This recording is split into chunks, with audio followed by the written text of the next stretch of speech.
Stop digging into you. Okay, brother. Welcome. Hello. Hello. Welcome to Wednesday night Bible class. Greetings for everybody online. Tonight we're going to start off with our review with Exodus. We're going to go over a little bit of what Devin, JJ, and Kevin had talked about. I am Brother McCoy. Now, I'm going to, wait a minute.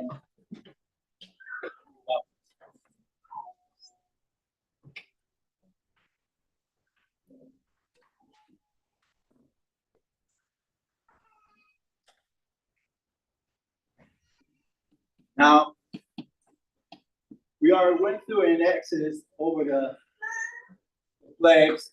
We went through the blood. We went through the frogs and everything. Mine I'm going over would be the Passover. And what we are going to do about the Passover, we're going to study it and everything. Figure what about it. We can find that everything in Passover in Exodus chapter 11, verses 12. Now,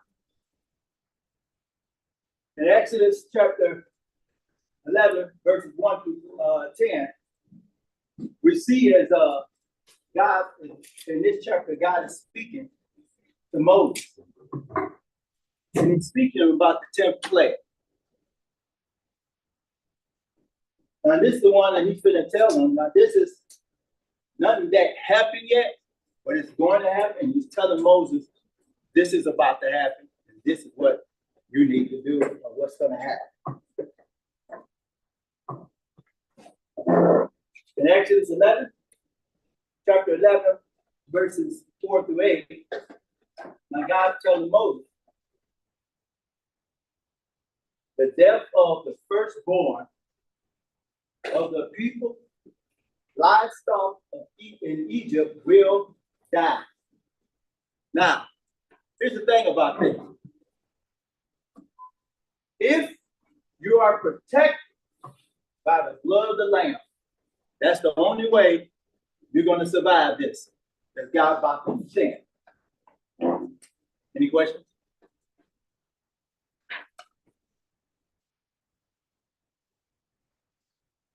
Exodus 11. But let us focus on the opening verse of 1. You mind reading that, man?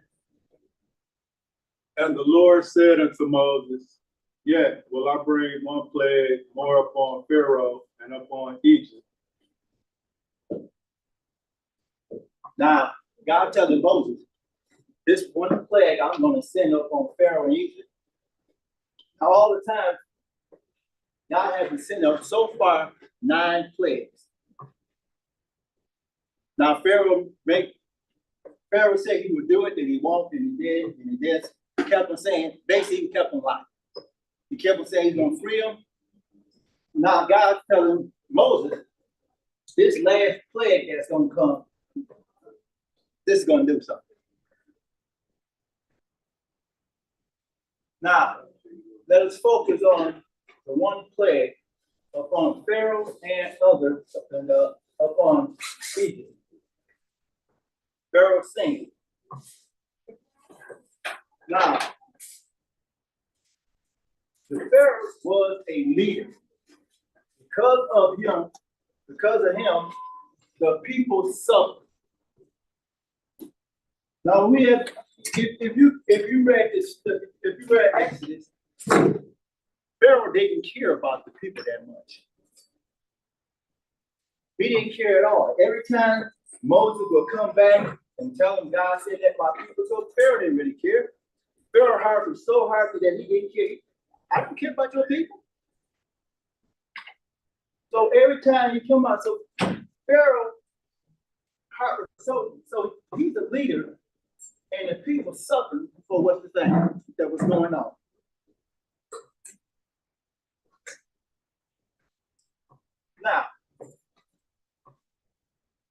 here's something we need to understand. Leaders have impact on the people they lead. That includes teachers, students, president, and American people. How are we seen is how God wants us to be. We don't want to be like Pharaoh. We don't want to be that kind of person that I don't care about them. It's all about me. I don't care how they act, what they do. God didn't have to Pharaoh didn't care. Now, the impact of that is good and bad. There are good leaders and there are bad leaders. President Obama can be considered as a guidance of a leader.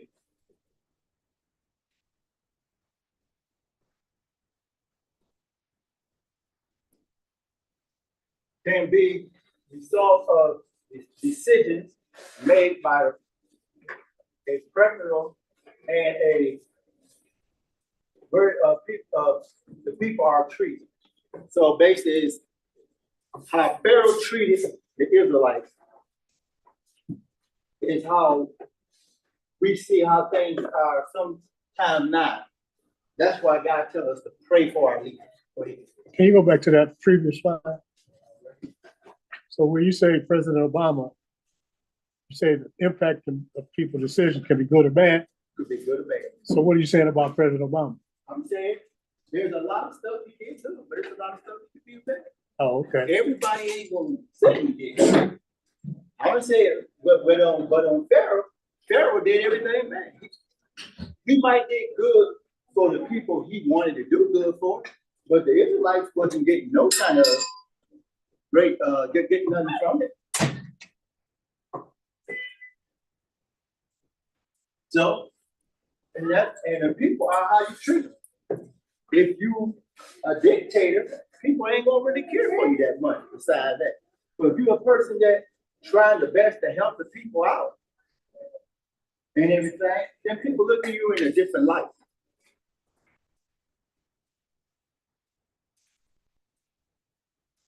So let me ask you this. You go back. Do you feel like, you say you mentioned dictators, are you saying that Pharaoh was a dictator? Oh, the way I read that and everything, yes, I do. Okay. I feel like Pharaoh didn't really care about nothing about the Israelites at all. I think he cared more about the people he dealt with. So people in the palace, all that. These people, he treated them as he cared. They were slaves. Why would you? He didn't care about that. He didn't care about them. This reason, we should pray for all man, including our leaders. See, that's one thing we need to understand. We gotta pray for that. These people right here that we put in charge. In 1 Timothy chapter 2, 1 and 2, written by Apostle Paul to Timothy, tell him that. We got to pray for our leaders. Our leaders, these are the same people y'all vote for. That's why, when I read this, that's why I say I see why it's so strong on voting. Because if we can't complain what you got in there. Now the Israelites, they had no choice. Because Pharaoh looked at them like, look, there's a whole bunch of them. I'm afraid. So I'm gonna do something. If I put my foot on their back, they ain't gonna do much.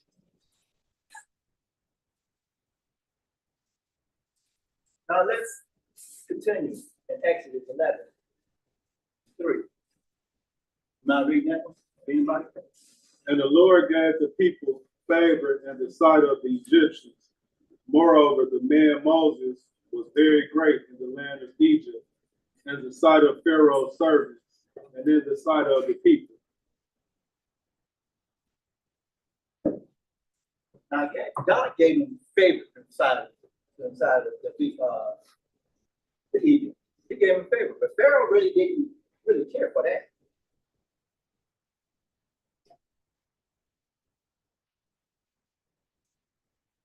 The Egyptian people did not see Moses and the Hebrews like the Hebrew people like that Pharaoh did. They looked at them with favor. So they had some compassion for them. Pharaoh didn't have any compassion for these people. Not one. They had compassion. God, look, they had favor for them.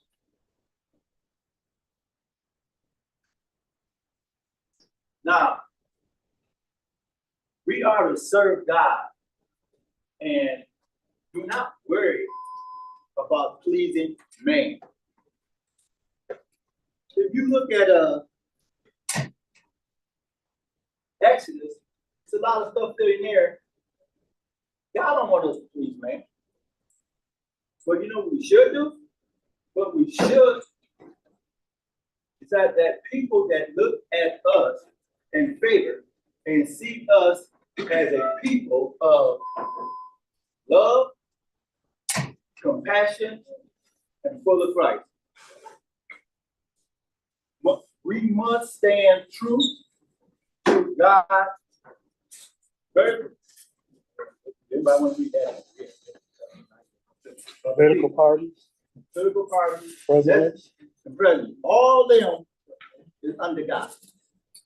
We don't give favor to nobody like this. Like he said, don't worry about man. Don't worry about it. Don't worry, that's not you. Worry about it right here. This is what we need to worry about. This is what we need to keep our focus on.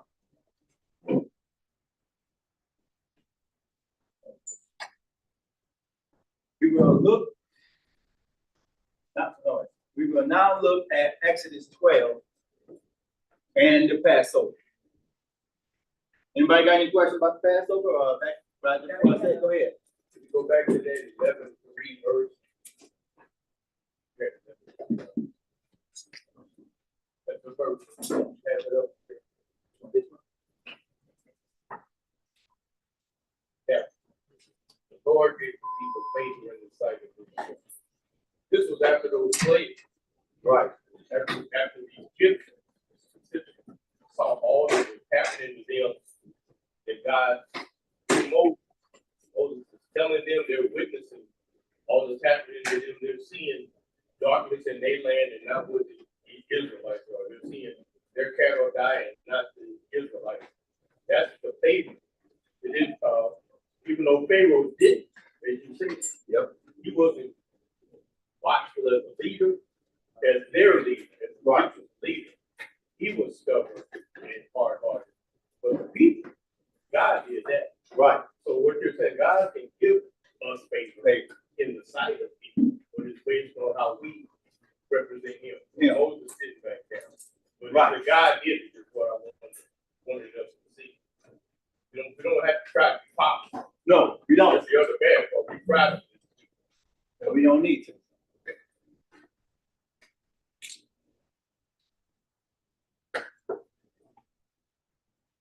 Now we're coming down to the Exodus 12 and the Passover.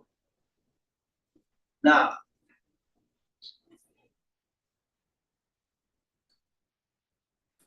in Exodus 12, chapter 12, 1 and 2.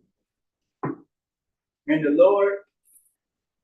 Lord spoke unto Moses and Aaron in the land of Egypt, saying, This is the month shall be unto you, the beginning of the month. It shall be the first month of the year to you. Now, anybody know what that means? Right. I figured a car. Nissan means April. It's the first month of the Jewish calendar. You can find that in Esther 3, chapter 3 and 7, or Nehemiah in chapter 2 and 1. Now this is when this is what he's telling them to do, what's gonna happen. God's explaining this all to Moses and Aaron, what's gonna happen.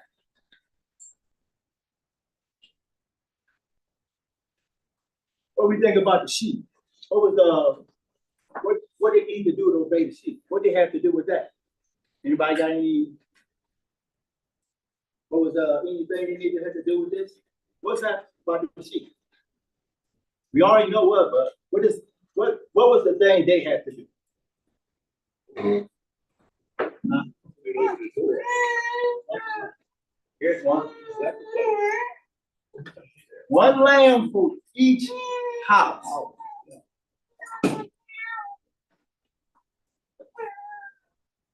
One lamb for each household. What do you think the next one is? Well, the family was too small, they had to share it with another. Yeah, you're right. What do you think the next one is? Sacrifice. Oh. Have to be unblemished. You can find that in chapter 12 and 5. That sheep can have not one mark on it. When I read this, that sheep had to be perfect. God didn't accept nothing else but the best. What do you think the next one is?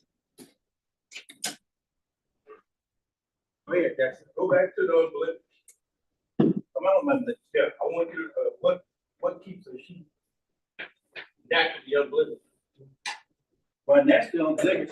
When I looked it up, there's no marks, not sick, not hurt, not damaged, not cut up. It just pure from coming out. Nothing wrong. That's what it meant. When he said about this, he's talking about this sheep here. Basically, when he's coming out, there's nothing wrong. It's a perfect sheep. Perfect to the T.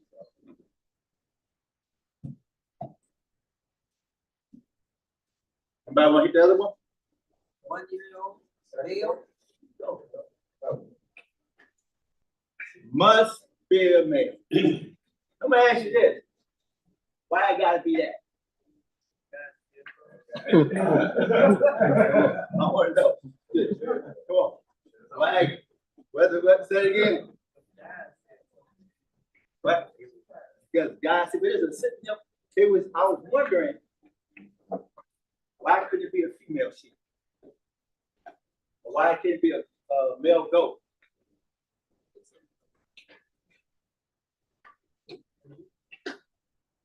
Good goat. Yeah.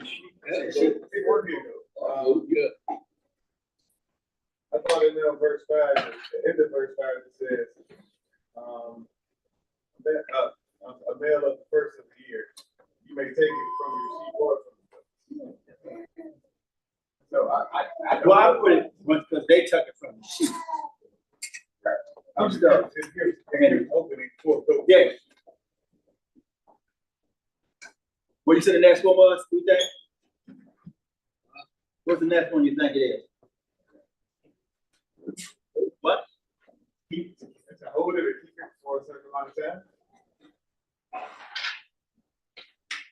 It must be 1 year old. Find that in Exodus 5, chapter 12 and 5. The goat can't even be old, can't be no more than 1 year old. God put strictly with this Passover goat has to be. What do you think the next one is? Or do you mean to go ahead and put it up?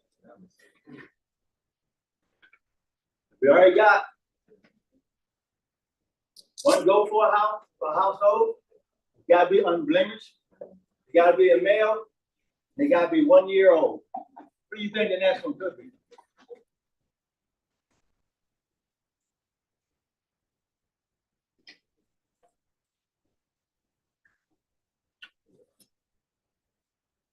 This goat cannot, you cannot kill it on the 14th day. Why is that?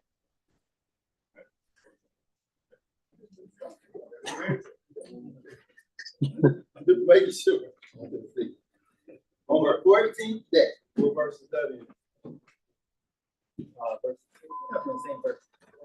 6, 12, and 5. I think it's 12 and 6. Man. 12 and 6. And the evening. On the 14th day, you can kill it. But it got in the evening. You can find that in chapter 12, in verse 6. Anything else? That's so it's fine. Okay.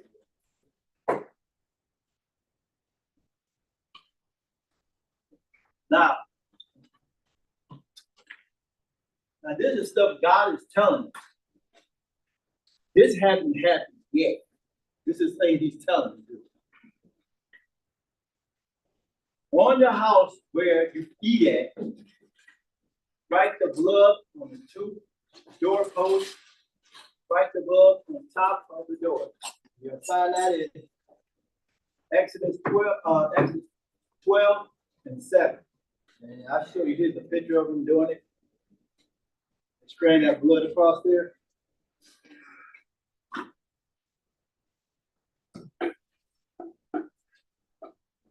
Now, if anybody wanna go ahead and try to read that, or I can read myself. They shall eat the flesh that same night, roasted with fire. They shall eat it with unleavened bread and bitter herbs. Do not eat any of it raw or boiled at all with water, but rather roasted with fire. Both his head and his legs along with his entrails. And you shall not leave any of it over until morning, but whatever is left of it until morning, you shall burn with fire. God telling them, this is the way you're gonna eat this. This is the way you're gonna eat it. Now, He gave it to them. You're not gonna boil it. You're gonna put this in an open fire, roast it. And you can see this where it's going. You see a picture of them roasting it.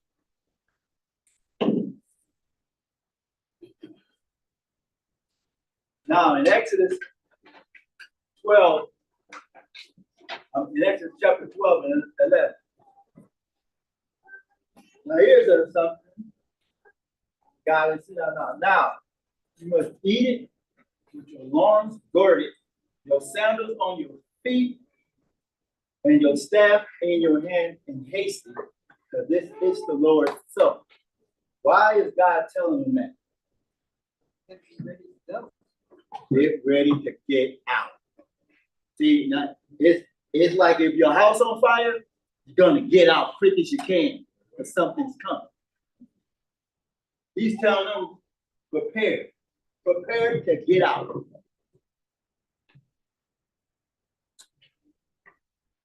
Now, this is what he's telling them. This is gonna happen. He's gonna go through the land. He's gonna strike down every firstborn man and beast. Then he's gonna exempt judgment against all the gods of Egypt, because I am the Lord. Now,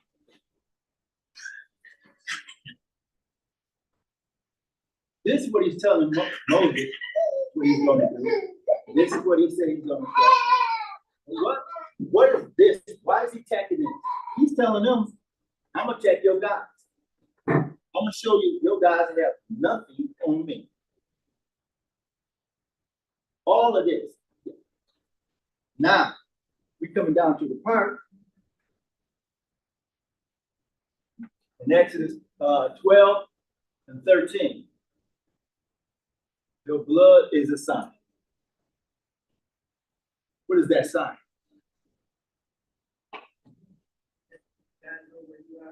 Yeah.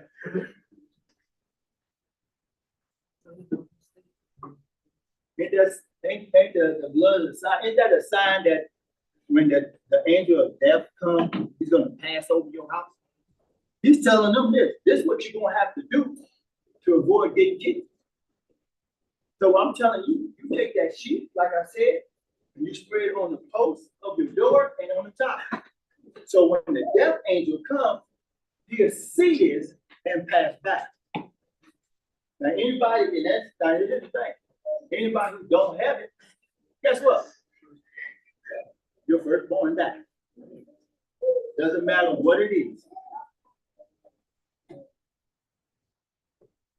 Now, let's compare.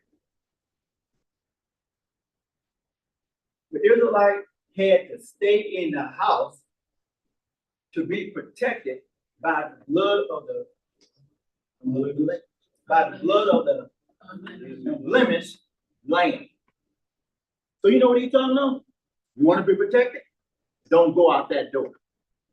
Stay in the house where you're safe. Now, in Christ, we must stay, as Christians, we must stay inside Christ to be protected by the blood of the Lamb. And you'll find that in Ephesians chapter 1 and 7. Now you can see, God told them to what? Stay in the house while the angel of death come back. Be safe under the blood. Jesus telling this. You stay in my house.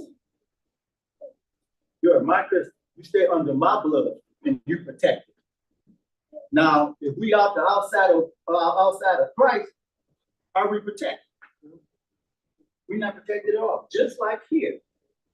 When he told him to stay in the house, you step on the outside, you're not protected no more.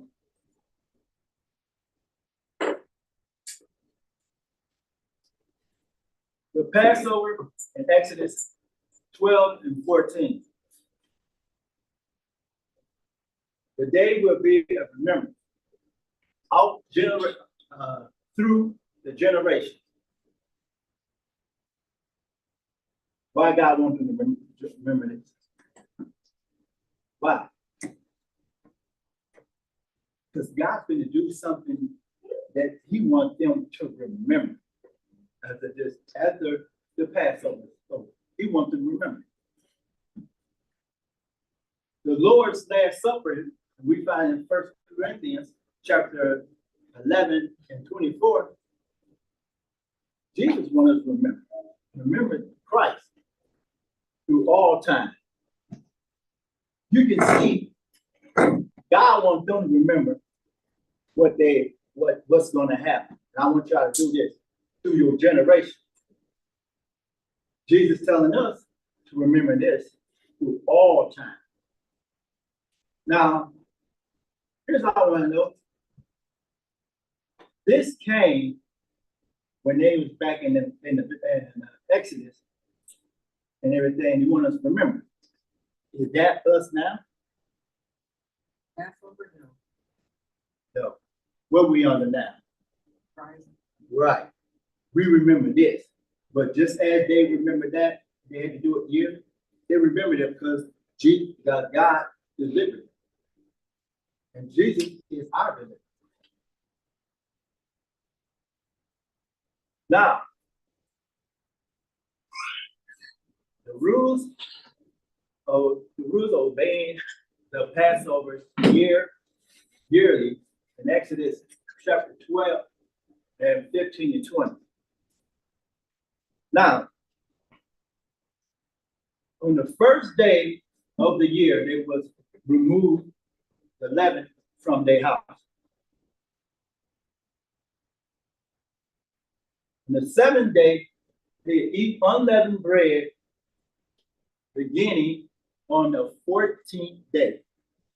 Now, let me read you this. You notice they couldn't kill the sheep until the 14th day.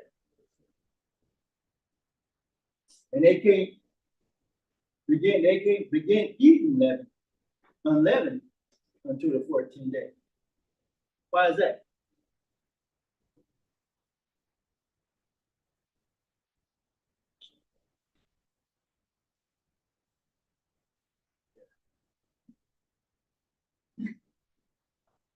Okay. Because God told you. Yeah. That's it. God told you. God said, you don't eat it.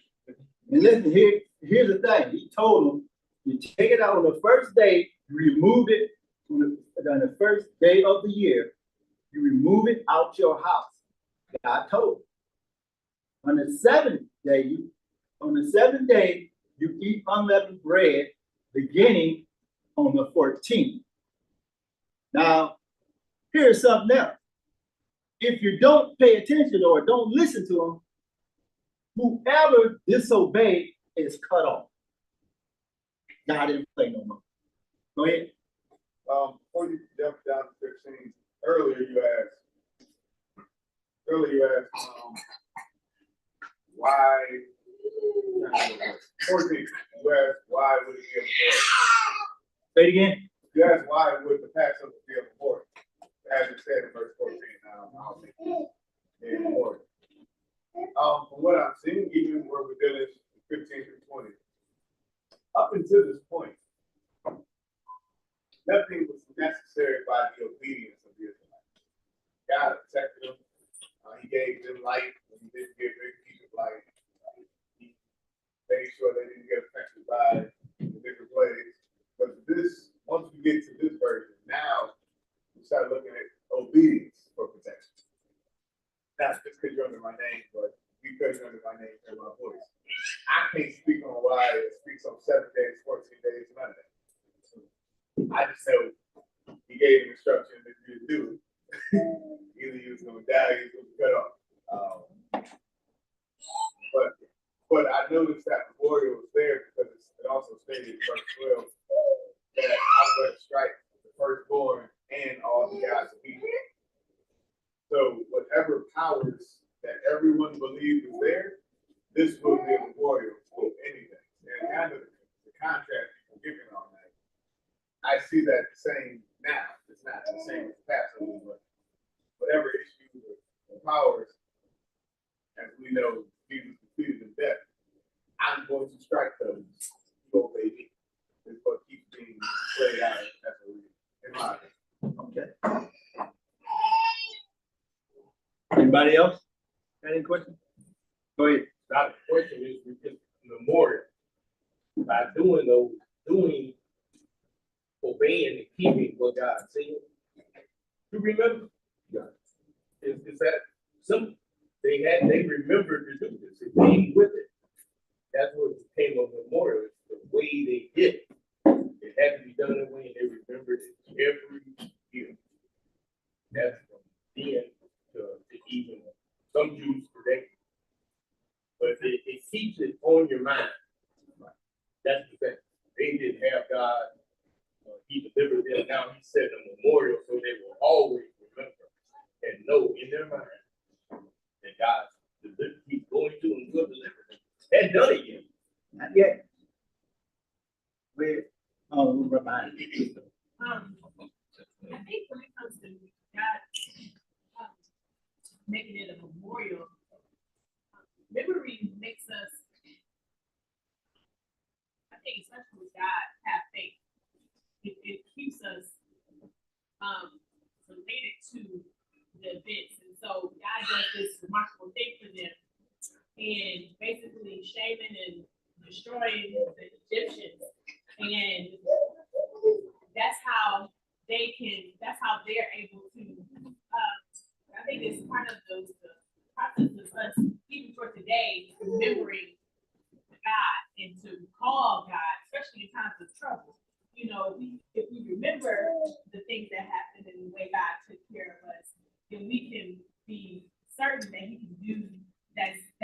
again or something similar to deliver us out of another, situation, take care of us.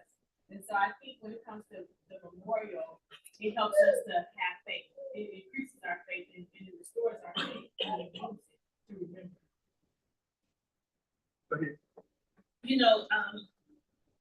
While you were talking, I was just contrasting the Old and New Testament. The Old Testament showed God how he dealt with his people physically. And a lot of the things they did back then was a precursor to what we do today. And I was thinking about Hebrews, I was just looking at some of the Hebrew chapters.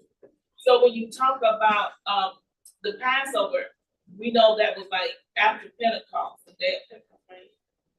50 days. No, I'm messing up the other way around. But anyway, we know that they observed the Passover, and we know even to today they observe the Passover, because I was invited one time to one of the Passover celebrations. But when we look at that and we look at today, we do it every Sunday. We use that, as you said, a memorial to God every Sunday when we take the Lord's Supper. The showbread that they had back at the temple is our Lord's Supper. The prayers that we set up, so it's just a contrast. They had a lot of ordinance and a lot of rules. We don't have all those physical ordinance and rules. He has condensed them and said, you walk spiritually, and this is how I want you to walk. And that's why I like the book of Hebrews, because it contrasts the two laws.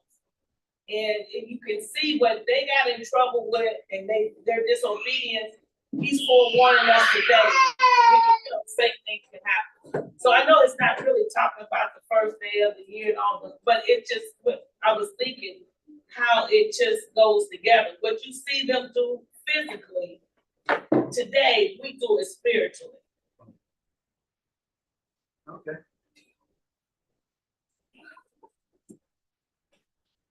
Okay. Well, the Passover, let's look.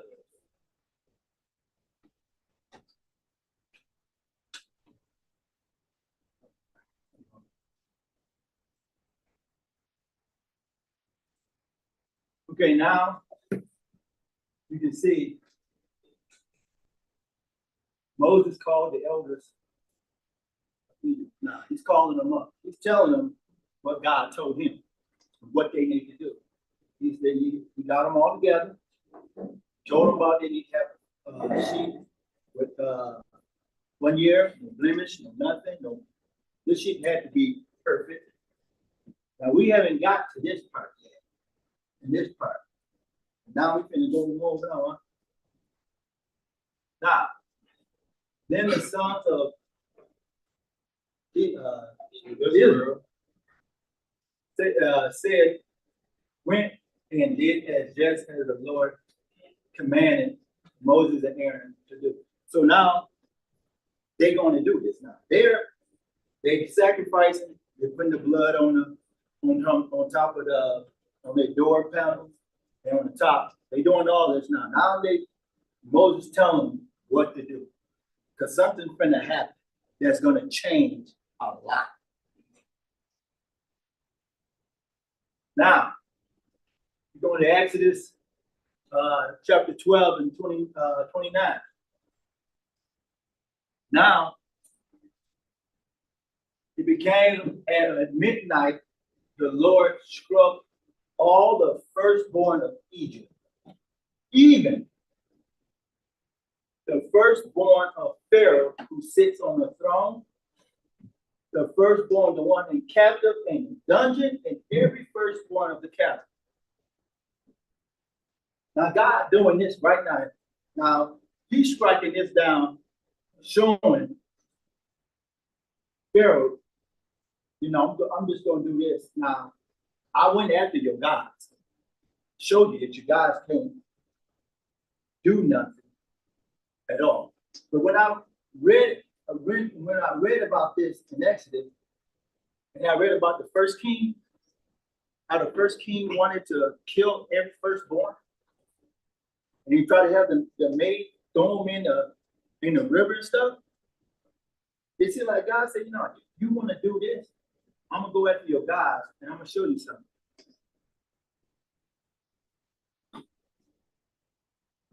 Now, it was a great cry in Egypt that night.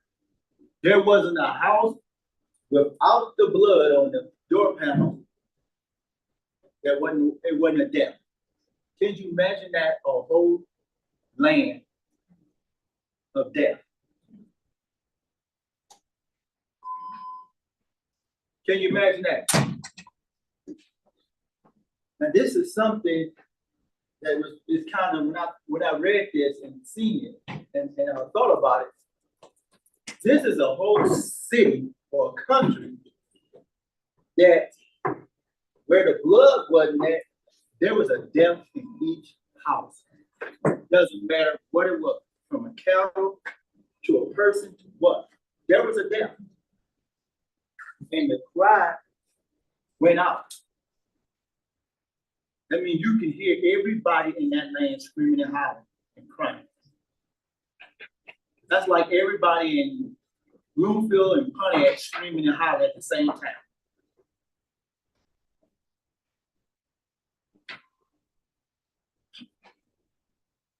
Now he's got Pharaoh attention now. So, so he called for Moses and Aaron. Look at this. Get out. Worship the God. Take your flock in haste. Guess what he's telling them? He's saying, get out my city, get out my face, get out. You just trouble, and I can't deal with you and your God. So guess what? He sent them out.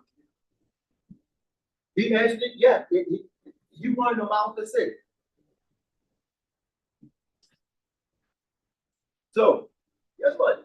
The Egyptians have urged the people saying, get them out of the land in haste. How would you feel like that? If somebody come up to you and tell you, you need to leave now. Don't pack your clothes. Don't touch nothing. Get out. I want you out now. Feel good. That's what he did. Just like that. That's what he did. But that's what he wanted. That's what he wanted. And so that's what he got. But, No good. but this man, look what he had to go through just to get just to release him. To release him. He had to lose his child. His heart was so hardened that he didn't hear. And the worst thing about it, it's getting harder and harder now. Look at all folks. There's a death in every household. Now here's the thing about it. God told Moses to ask him for silver and gold and clothes. Why was that?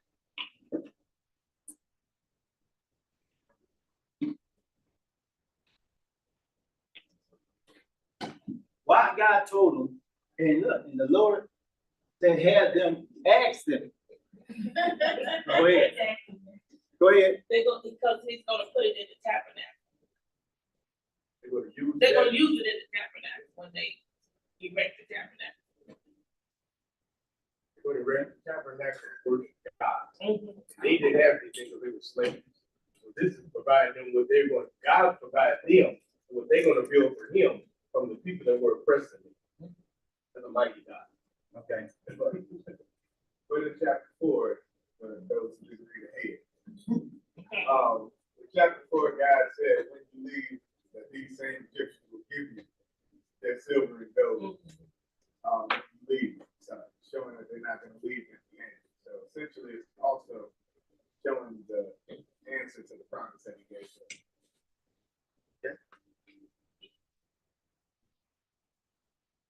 As the Israelites left the women, the Israelites. So they put everything on their back, on their shoulder, on their head, and everything, and just left. They gone. They out. They running out as quick as they can.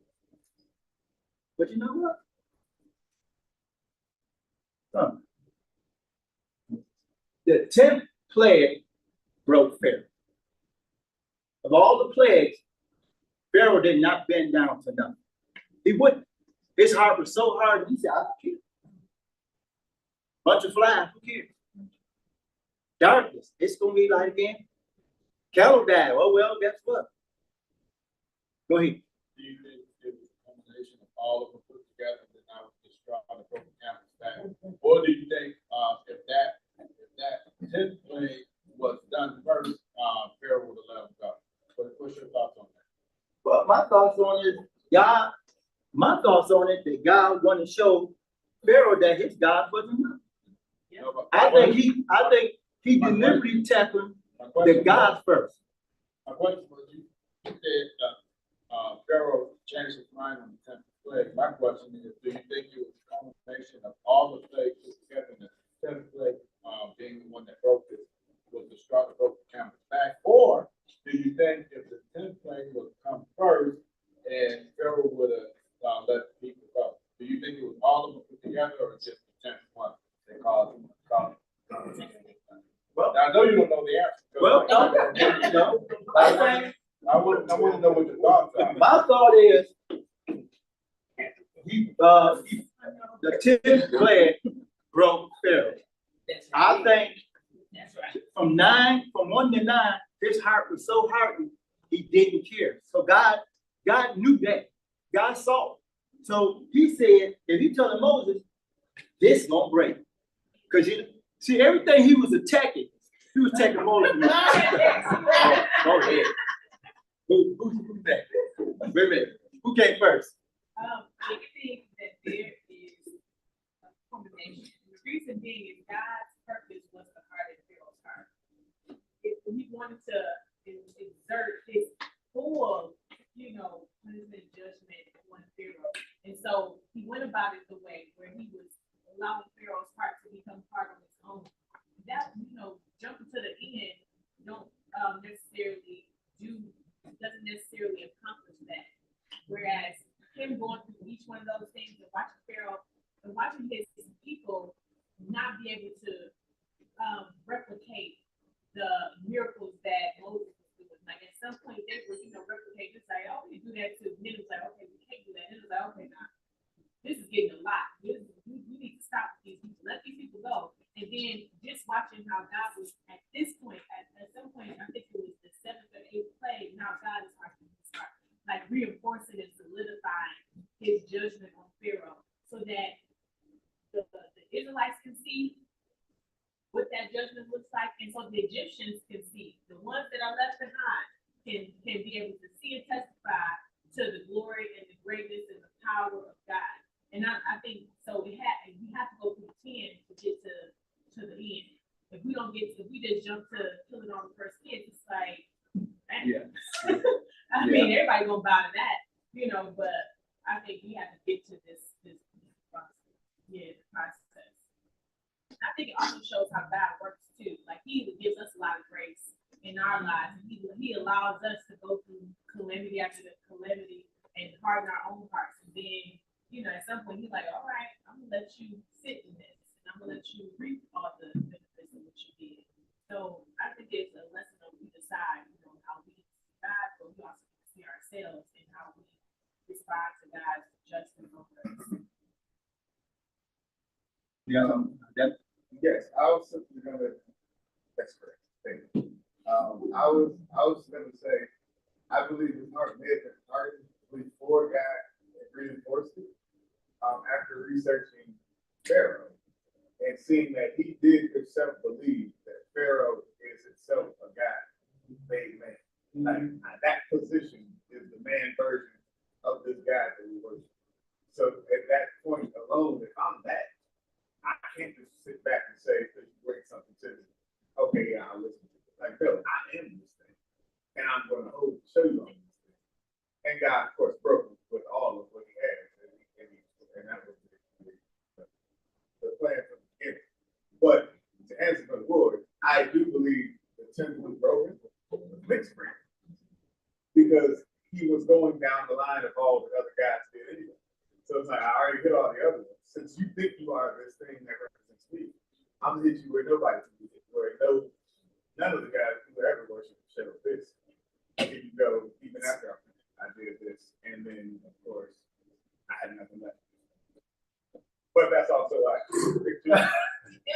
see hands from other side. In the picture, I think that's also why even after his son died, he still wanted to say, "Go get him," but maybe you can't. You still can't. You can't show that you're pregnant. Right? Satan will always chase us down. Who's next? Go ahead. Me. Go ahead. No,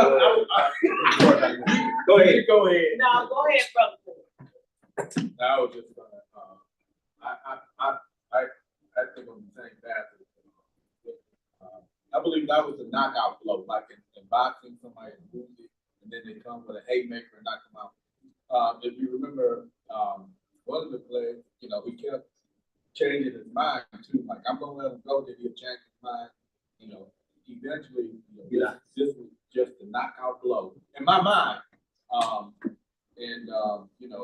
It was just too much. You keep hitting somebody, keep wearing them down.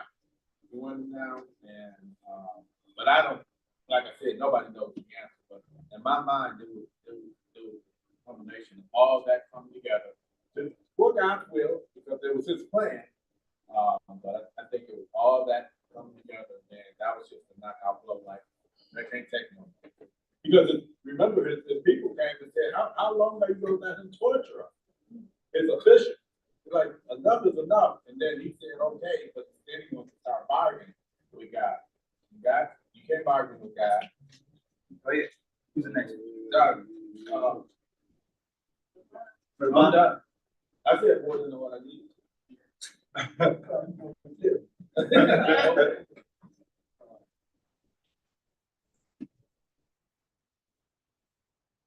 Every leader, every parent has a platform. You can go back to the days of the Roman Empire, the Babylonian king. Every leader got a platform. Not just one man. You got to give his power to somebody. Carry on. And that's it, carry on. So, say a pharaoh, like you kind of come across like no matter pharaoh, but sometimes they have made mention about the Trump and all this kind of stuff, but it doesn't make it a full place to give stuff out of power, man, a tyrant, bully, keep it, but he keeps the power that he has. So, not only was God convincing the leader, but he was working on the platform to folks that support him as well.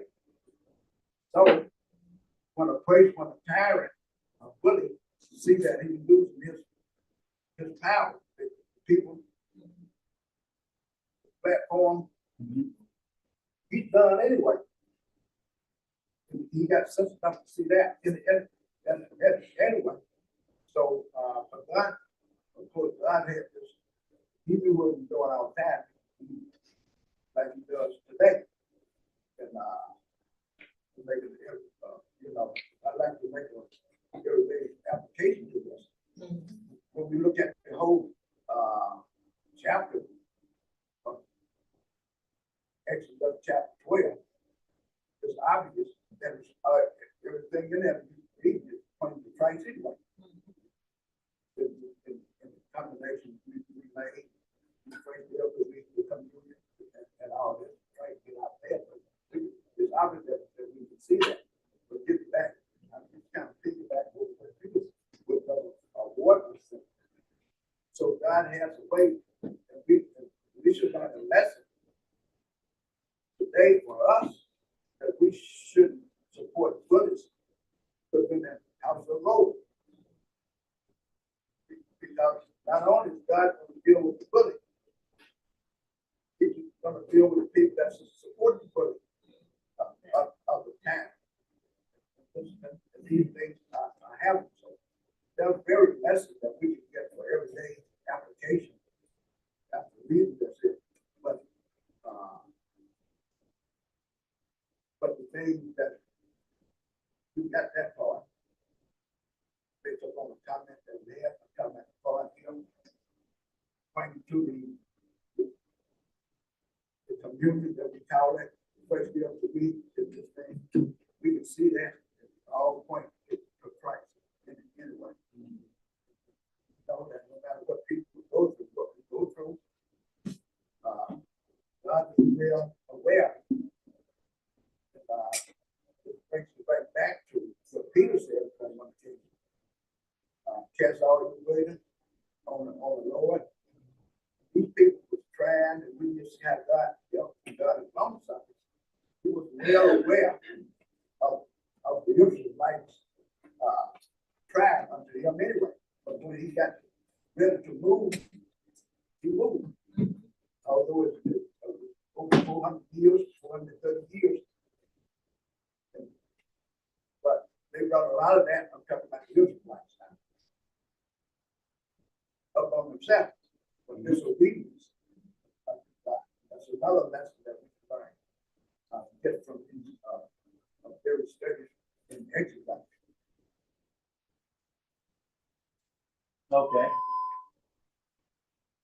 I was gonna just add, like everyone else has said, God has a way of getting your attention.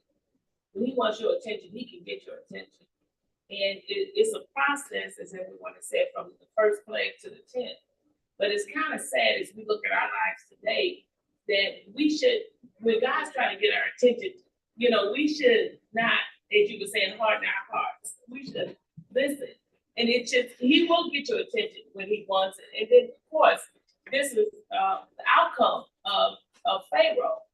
And he heard him. And then the evilness, you're going to say this later, but I want to say Satan won't let you go. Even though all of that, Satan's still coming after you. It's just like he still comes after us. You know, so the spiritualness of this lesson in light of the physical part that the Old Testament teaches, we see it today. We see it in the New Testament and we see it in our lives. And the children of God, the Bible said we should be wise. If any man lack wisdom, let him ask of God who gives it. Because we endure some of the same things because we won't listen. And our hearts get hard because we won't listen. And we can say, oh, look at them, they should have known better. Oh, look at them, they should have. And we are walking the same path some days because we won't listen. So these lessons are to us as well. But he will get your attention when he done had enough.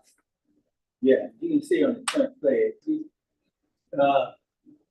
he broke fear. Now God, yeah, he could have went after J.J. in the first beginning. But just like climbing a ladder, he just broke him down. See, I would have said, yeah, he broke him down. Now, what broke the camel back? Yeah, he broke it down. He went after each god that Pharaoh worship. But did you notice at the last one, he repeated something his father wanted to kill every firstborn. So God looked at that and said, you know what? I'm just gonna do what you was planning. And I'm gonna attack every firstborn. Now Pharaoh, yeah, he's pretty broke. His son is gone now. Now he told him, let him go, get him out.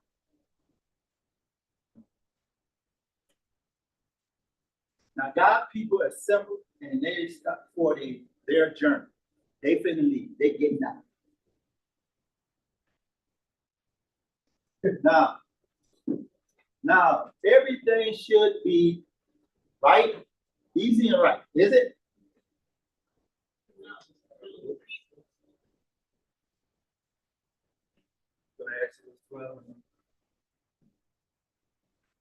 Now, the Israelites traveled from Ramsey to, wow, where that was. Wherever they traveled there.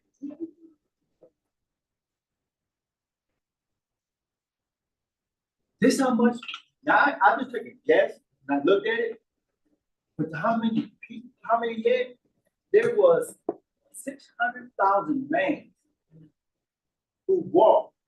There was also many women and child. Then there was a large number of sheep, goats, and cows.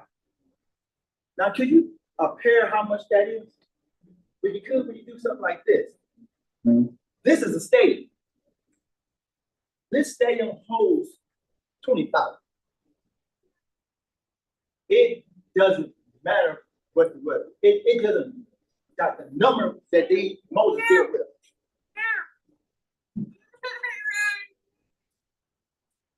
Now the Israelite had left Egypt for 430 years. Was the translation easy? They had left the last day of 400 years. All the Lord's people left Egypt. They left as a group like an army. Now, imagine an army. If you're seeing this here, it goes so far back you can't even count.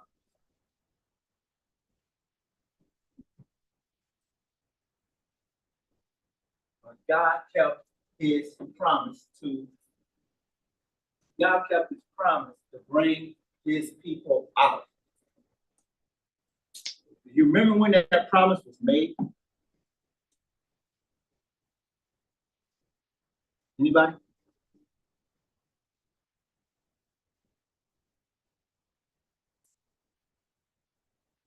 The Passover command, you must do this year. The Israelites for generation to generation. Now they left out. God wants them to remember this. They want them to do this Passover, the communion, from generation to generation. Just generation. Now, this application is said the Israelites and the Egyptians look like between God and Satan.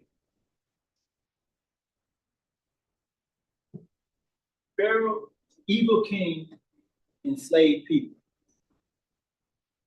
Satan, a wicked prince, in Ephesians chapter 2:2, enslaved to sin. God delivered his people to the promised land. Jesus promised to deliver us to the promised land. You can see, it's like God said this was going to happen. Jesus said, I'm going to finish it.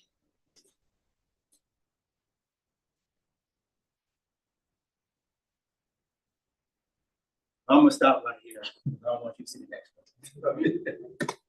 Okay. So, anybody got any? Hang on a second.